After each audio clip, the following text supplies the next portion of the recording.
aplicar esse equipamento de maneiras diferenciadas, criando identidades diferentes, mas tendo a preocupação de que aquilo vai funcionar e você não fica escravo da arquitetura. Sim, uhum. Isso é muito sério, porque às vezes o projeto é lindo, é super bacana, mas ao longo de um tempo, como eu falei, ele descaracteriza.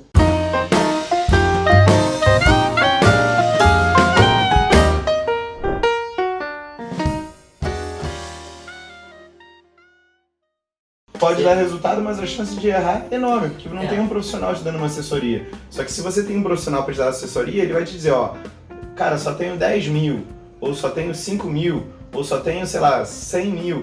Esse profissional vai dizer, bom, então vamos usar esse valor que você imaginou da melhor maneira possível, porque se você não tiver assessoria, ele de repente vai comprar um monte de coisa errada, que é o mais provável, né? Eu costumo dizer o seguinte, para fazer o feio e o bonito, você vai gastar o mesmo dinheiro. Boa, gostei dela. É real. Quando você gasta esse dinheiro e fica feio, o custo-benefício não valeu. Quando você gasta esse mesmo dinheiro e ficou bonito, aí o teu custo-benefício ficou valorizado, porque provavelmente ele vai fazer com que o espaço te traga mais conforto ou mais dinheiro. E isso é o grande barato.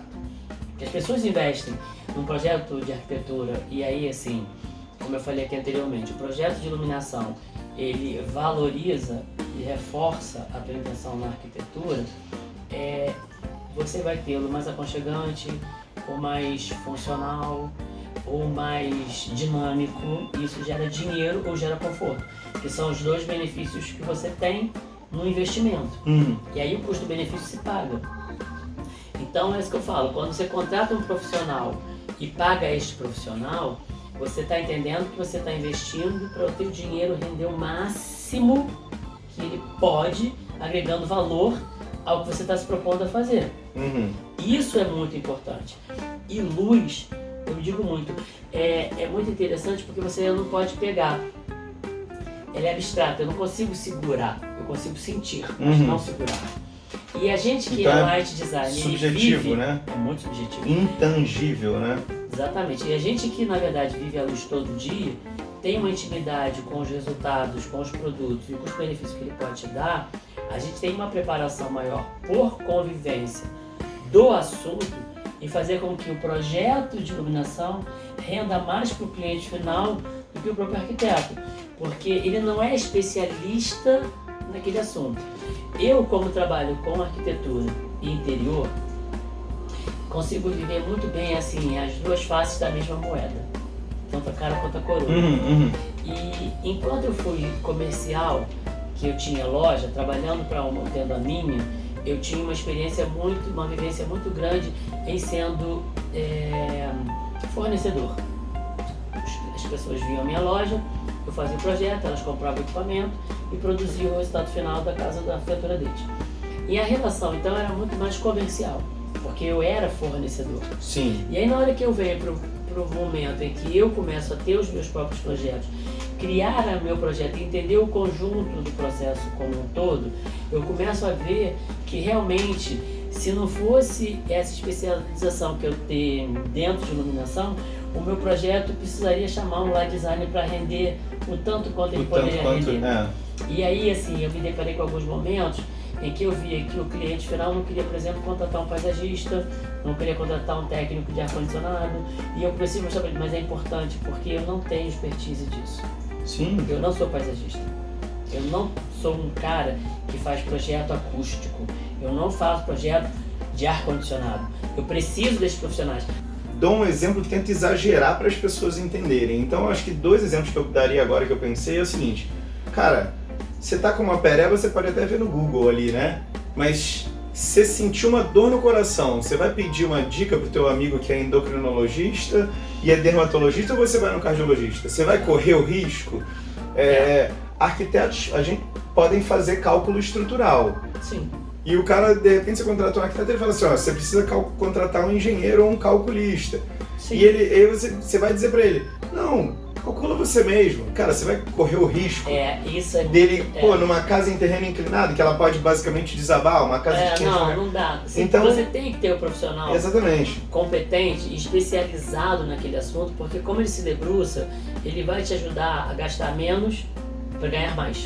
O que eu acho que é bom Esse é o grande barato o pessoal pensar quanto que custa isso no bolo todo. Isso é muito importante. Muito, assim. O cara quer construir uma residência que soma tudo, comprou um apartamento de 200 mil, de 500 mil, de R$1 milhão. E aí você chega e fala assim, ó, o meu projeto de iluminação custa 10 mil. Ele fala, nossa, mas 10 mil? Cara, e é muito 1 milhão mais porque... isso e 10 mil. E a gente já viu que, por exemplo, você diz que seu projeto custa X e ele fala assim, nossa, mas é muito caro e tal, pensei que fosse um projeto menor e tal, você negocia, fecha com o cliente e na hora de comprar o equipamento ele compra uma luminária que é 2 vezes o valor do seu projeto. E aí? Verdade. A gente precisa se posicionar e valorizar, porque quando você precisa, e acontece com a gente está sendo contratado, a gente valoriza o produto que a gente vai entregar. Mas quando a gente é contratante, será que a gente valoriza quem a gente está contratando? Aí eu saí do lugar de contratado para entrar no lugar do contratante. E aí eu comecei a rever a minha relação com quem eu estava contratando, porque é preocupante. Porque quando você vai fazer um orçamento dentário, ou enfim, um orçamento para sua obra na sua casa, ou você vai consumir alguma coisa, você fica sempre, não, mas tá caro. E aí eu falei, não, eu não vou ficar colocando preço no serviço do outro, porque é muito desrespeitoso. Eu tenho uma opinião, eu até entendo, nunca tinha parado para pensar nesse ponto de vista, e eu talvez concorde, mas tem um outro ponto de vista que eu gostaria de colocar aqui, que